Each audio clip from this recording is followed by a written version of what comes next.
इतर जिल्ह्यातील ताज्या घडामोडी पाहण्यासाठी सिंधुदुर्ग 24 तासला सबस्क्राइब करा आणि बेल आयकॉनवर क्लिक करा। सिंधुदुर्ग 24 तास सदैव तुमच्या सोबत। पुढील बातमी पाहणार आहोत विस्ताराने।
नारळी पौर्णिमेनिमित्त आज संध्याकाळी कुडाळ शहरात भाजप आणि उद्धव ठाकरे शिवसेनेकडून वेगवेगळ्या रॅलींचे आयोजन करण्यात आले होते।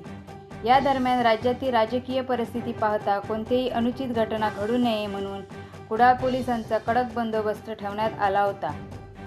तरीही ठाकरे शिवसेना कार्यालयाकडे दोन्ही पक्षांच्या रॅली येतात वाहतुकीची कोंडी झाली। या दरम्यान भाजप कार्यकर्त्यांनी फटाके लावून जल्लोष केला। याचवेळी भाजप आणि ठाकरे शिवसेना कार्यकर्त्यांमध्ये जोरदार बाचाबाची झाली। यावेळी दोन्ही पक्षांच्या कार्यकर्त्यांनी जोरदार घोषणाबाजीही केली। निसर्गरम्य समुद्रकिनारे, वळणावळणाचे रस्ते आणि टुमदार मंदिरे पाहण्यासाठी पर्यटकांची पसंती नेहमी कोकणाला असते। निसर्गाच्या समृद्धीबरोबरच फिरताना कोकणात मनमुराद निसर्गाचा आनंद लुटण्यासाठी आला तर मग कशाला करताय राहण्याची चिंता। देवगड येथील Swami residency AC non AC rooms तुमच्या बजेटमध्ये उपलब्ध। संपर्क 91 75 11 0202 94 21 14 54 24 86 00 73 07 00। मग कसला विचार करताय, येताय ना देवगड येथील स्वामी रेसिडेन्सीला भेट द्यायला।